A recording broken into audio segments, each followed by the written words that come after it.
The mystery of Ice Age cycles. The author explains that while various theories existed to explain single ice ages, none could account for the cyclical repetition of 5 distinct ice ages. Milankovitch theory.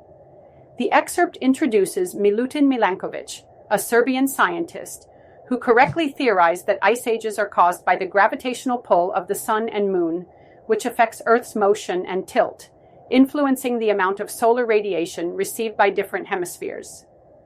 The role of small changes. The author emphasizes that seemingly small changes in conditions can lead to enormous results. A slightly cooler summer that doesn't melt all the previous winter's snow can start a chain reaction, eventually leading to the formation of massive ice sheets. Compounding in nature. The excerpt highlights the compounding effect of this process. The leftover ice reflects more sunlight, leading to further cooling and more snowfall, creating a feedback loop that rapidly expands the ice sheet. The key takeaway. The main takeaway from the Ice Age example is that tremendous force is not always necessary to create tremendous results. Small changes, when compounded over time, can have extraordinary consequences. Connecting to finance.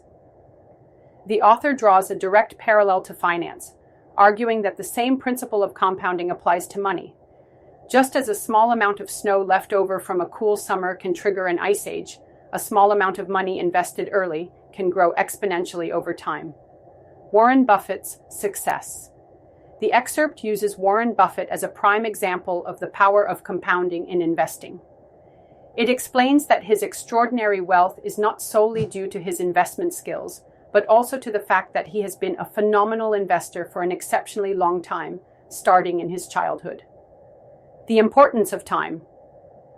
The author emphasizes the importance of time in compounding. He points out that the vast majority of Buffett's wealth was accumulated after his 50th birthday, highlighting the long-term nature of compounding. Buffett's early start. The author highlights Buffett's early start in investing, beginning at age 10. By 30, he had a net worth of $1 million, $9.3 million adjusted for inflation. This early foundation is emphasized as crucial to his later success. The thought experiment. The author poses a thought experiment. What if Buffett had started investing later, at 30, with only $25,000? Even with his extraordinary annual returns, 22%, his net worth today would be significantly less, $11.9 million instead of $84.5 billion. This illustrates the immense impact of time on compounding. Buffett's secret. The excerpt argues that Buffett's secret isn't just his investing skill, but time. His consistent returns over a long period, starting from a young age, allowed compounding to work its magic. Contrasting with Simons, the author introduces Jim Simons, who runs Renaissance Technologies and has achieved significantly higher annual returns, 66%, than Buffett. However, Simons' net worth, $21 billion, is far less than Buffett's. The reason for the difference. The key difference is that Simons started investing much later, at age 50. Despite his superior returns, he had far less time to compound his wealth compared to Buffett. The lesson. The excerpt emphasizes that small changes in growth assumptions can lead to vastly different outcomes, especially over long periods. It highlights the importance of recognizing the key drivers of success, which are often overlooked. Intuition versus exponential growth. The author notes that people are often surprised by the results of compounding because linear thinking is more intuitive than exponential growth. He uses a mathematical example, 8 plus 8 plus 8 versus 8x8, to illustrate this difference. The hard drive analogy. The excerpt uses the analogy of hard drive storage capacity to further illustrate exponential growth. The rapid increase in storage capacity over time, from megabytes to terabytes, mirrors the way compounded wealth can grow exponentially. The power of compounding is underestimated. The author argues that even intelligent people underestimate the power of compounding. He provides an example of how storage technology growth has vastly outpaced even optimistic predictions from the past, demonstrating how exponential growth can be surprising. Bill Gates and storage. The excerpt mentions Bill Gates criticizing Gmail's initial offering of a gigabyte of storage, highlighting how even experts can fail to grasp the potential of exponential growth.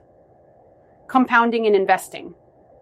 The author states that good investing isn't about chasing the highest returns, but rather about earning pretty good returns consistently over a long period. This consistent growth allows compounding to work its magic. The danger of not understanding compounding. Because compounding isn't intuitive, people often ignore its potential and seek other solutions to financial problems.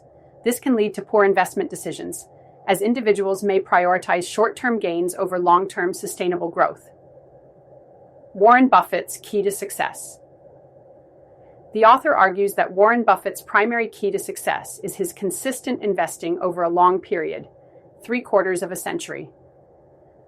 While his investing skill is undeniable, it's the combination of skill and time that has allowed compounding to generate his extraordinary wealth. The shut up and wait strategy. The author jokingly suggests that the most important book on investing should be titled Shut Up and Wait, emphasizing the importance of patience and long-term perspective. He argues that a simple chart of long-term economic growth is more valuable than complex analyses of economic cycles or trading strategies. The counterintuitive nature of compounding and bad financial decisions. The main takeaway is that the counterintuitive nature of compounding is responsible for many disappointing trades, bad investment strategies, and failed attempts at successful investing. People are naturally drawn to strategies that promise quick and high returns, but these often overlook the power of slow, steady, and consistent growth over time. People focus on high returns. The excerpt concludes by stating that people tend to focus on trying to earn the highest returns, which often leads them to neglect the importance of compounding and long-term strategies. In essence, the excerpt argues that a lack of intuitive understanding of compounding leads to poor financial decisions. People tend to chase high returns and overlook the power of consistent long-term growth, which is the true key to successful investing.